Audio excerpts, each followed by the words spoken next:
Good day, sir. Good day, classmate. Our report is all about Manobo. Manobo, also known as Manovo or Minovo, nang ibig sabihin ay person or people. Ngunit originally, ang tawag sa kanila ay Mansuba.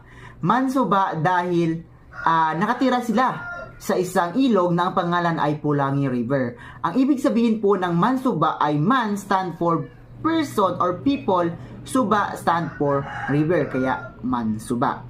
Ang ating mga katutubong Manobo na nakatira sa Pulangi River ay isang araw pinuntahan ng isang Muslim missionary na nagngangalang Sharif Kabugsuan. Si Sharif Kabugsuan, sila ay in-encourage na maging Islam, na pumasok sa Islam. Subalit ang kanilang leader na si Tabu Nawe at Mamalu, hindi po sila pumayag na maging kabilang sila sa grupo na sa maging Islam. Kaya umalis sila rito sa Pulangi River.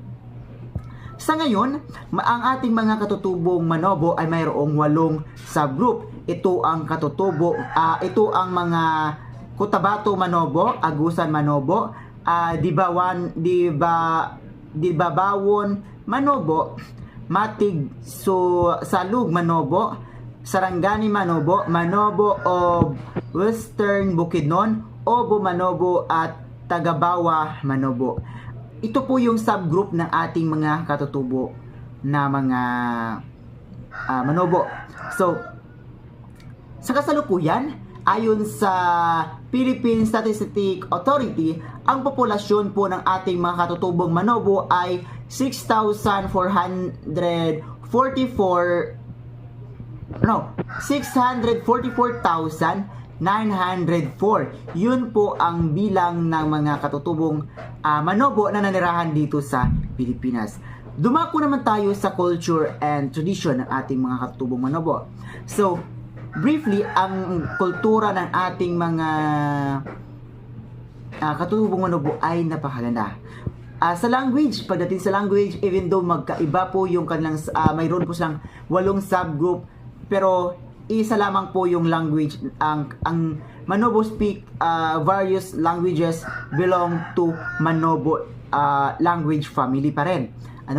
And then, ang kanilang mga traditional clothes, sa traditional clothing nila, ang mga Manobo po ang mga kapatid po natin ng Manobo na mga lalaki ay ang tawag po sa damit na sinusuot nila ay wanis, and sa mga babae naman po ay alofid ang tawag sa kanila. Makikilala po natin yung mga damit ng ating mga Manobo dahil po sa color combination ito. Narito ang black, red, yellow, green, blue at white. Ito po yung madalas na kulay or color combination po ito ng kanilang mga damit. Pagdating naman po sa kanilang religious belief, ang ating mga katutubong Manobo po ay naniniwala sa mga great spirit, na kung saan ito po ay kanilang creator figure po pagkatapos po lumipas ang ilang dekada, sa ngayon po ay ang mga katutubo nating Manobo po, mailan po sa kanilang nag-convert na po sa Christianity, and also ang ilan po ay sa Islam, while others is maintain their traditional belief pa rin po. In terms naman po sa social organization or in terms of kanilang social status, ang kanila pong ang husband po nila, siya ang mga lalaki po, yun po ang lead or ang head of the family ng kanilang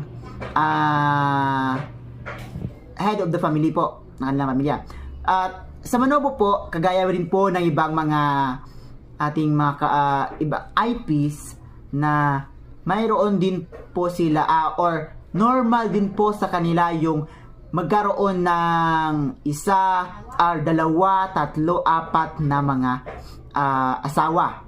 Normal po yun sa kanilang kultura. At sila rin po ay naniniwala sa datu, or ang datu po ay ito ang kanilang, kumbaga, ito po yung leader mismo ng kanilang grupo, yun pong datu. So si datu po, if there is a conflict sa kanilang sa kanilang community po, lumalapit po sila sa datu, at si datu po, ang datu po nila, ito po yung magsisitel po sa kanila, no, na magbati or magayos.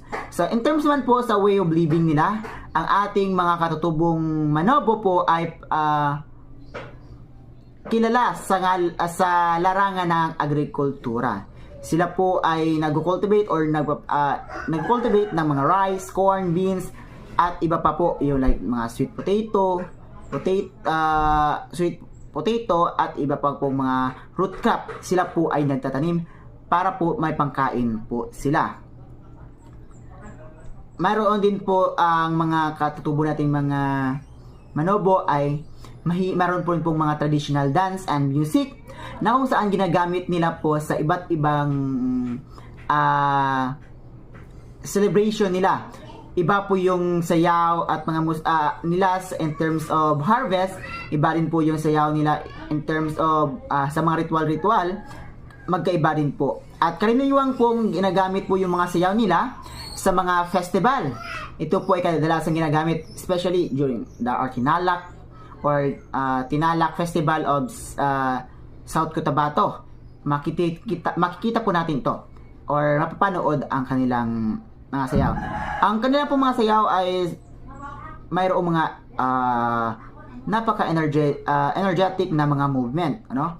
And also in terms of challenges nga and threats na dumating sa ating mga katutubong Manobo. Gaya rin po ng ibang mga katutubo, mayroon din po silang dinadanas, no, na tawag dito na challenges sa kanilang community or sa sa kanilang lupain, no? In terms of kanilang lupain, ang ilan po na mga lupain ng mga katutubo nating Manobo ay minsan po inaangkin, no? Inaangkin ng mga taong may alam or mga taong kumbaga mapagsamantala, na kung saan ay minsan binibigyan lang sila ng konting halaga para po makuha yung kanilang lupain ng ating mga katutubong mga Manobo. In terms naman po sa cultural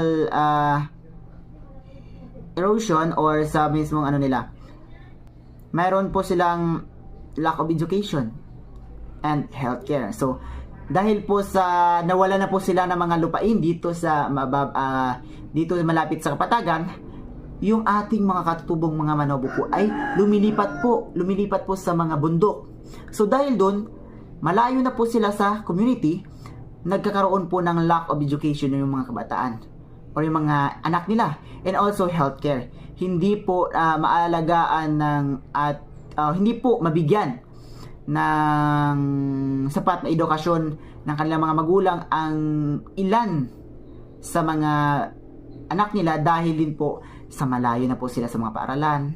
So at mas focus po sila sa sa pagturo ng anak is in terms of traditional way ng kanilang pamumuhay. But ngayon po ay hindi na po ganon yung kanilang sistema. So violence and conflict. So yung iba naman po ay umaalis sa kanilang lupain dahil din po sa violence na kanilang natanggap.